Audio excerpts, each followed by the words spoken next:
देखने को मिला है यहां के एक मॉल में भीषण आग लग गई है। आग पर काबू पाने के लिए दमकल विभाग की कई गाड़ियां मौके पर पहुंची हैं और बताया जा रहा है कि सुबह 8:30 बजे ये भयावह आग लगती है, जिसका धुआं मॉल के 20 फीट तक फैल गया और धुएं को देखकर इलाके के लोगों में अफरा तफरी का माहौल बन गया। वहीं मॉल में काम कर रहे कर्मचारी आनन फानन में अपनी अपनी जान बचा करके वहां से भागते हुए दिखाई देते हैं। वहीं घटना की जानकारी दमकल विभाग को भी दी जाती है। ये बताया जा रहा है कि शॉर्ट सर्किट की वजह से मॉल में ये भीषण आग लगी है।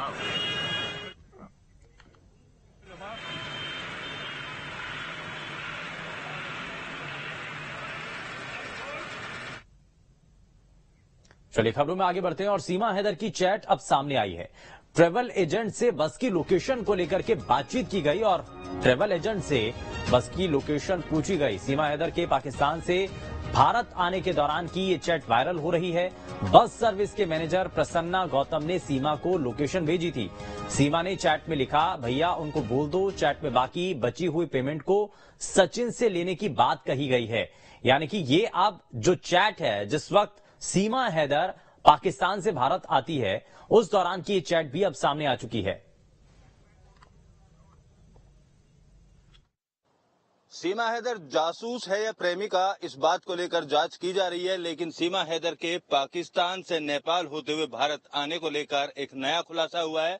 इस मामले से जुड़ी एक चैट हमारे पास है। उस चैट में सीमा हैदर बस का जो मैनेजर है उस मैनेजर से चैट कर रही है और बस जहां पर सुबह 7 बजे 12 तारीख को निकलनी थी वो लोकेशन उसने मांगी और साथ ही साथ सीमा हैदर ने जो वॉइस मैसेज उस बस कंपनी के मैनेजर को भेजा उसमें एक बात ये भी कही कि उनको बता देना, यानी सचिन से वो कोई मैसेज देना चाहती थी या सचिन के अलावा कोई और शख्स था जिसको मैसेज देना चाहती थी कि बस की लोकेशन ये है और 7 बजे नेपाल से बस रवाना होगी और वो हिंदुस्तान के लिए रवाना हो जाएगी। इससे जुड़ी जानकारी ये भी सामने आ रही है कि वो का मैसेज ये था कि सचिन से बाकी बचे हुए पैसे जो बस कंपनी का मैनेजर है वो ले ले।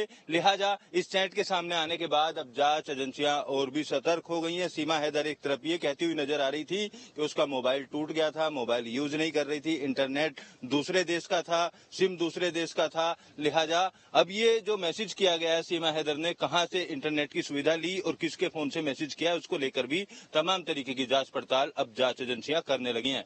वीडियो जर्नलिस्ट संजय शर्मा के साथ Amit Chaudhary, news state, greater Noida. और पिछले कई दिनों से चर्चा में छाई सीमा का सच अब जल्द ही सामने आने वाला है।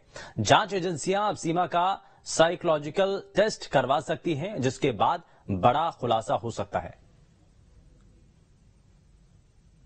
सीमा हैदर जिस शातिर तरीके से जांच एजेंसी और मीडिया का जवाब दे रही है उससे कहीं ना कहीं अब जांच एजेंसियों को शक गहरा रहा है कि साइकोलॉजिकल सीमा हैदर को तैयार किया गया है। लिहाजा अब सीमा हैदर का साइकोलॉजिकल टेस्ट कराया जाएगा। डॉक्टरों से इस बात का पता लगाया जाएगा कि पाकिस्तान से इलीगल तरीके से भारत होने के बाद अगर कोई और व्यक्ति होता, डरा सहमा होता, लेकिन सीमा हैदर के चेहरे पे हमेशा मुस्कुराहट रहती है और सवाल जवाब के दौरान वो कभी रोती है तो तुरंत ही हंसना शुरू हो जाती है। लिहाजा अब तमाम लोगों का, जांच एजेंसियों का मानना है कि सीमा हैदर की साइकोलॉजिकल जांच कराई जाए ताकि ये बात स्पष्ट हो जाए कि वो इस तरीके से इलीगल तरीके से तमाम जांच के दायरे में रहने के बावजूद भी इतनी खुश क्यों है, इतनी बेबाकी से किस तरीके से मीडिया और जांच एजेंसियों को वो जवाब दे रही है।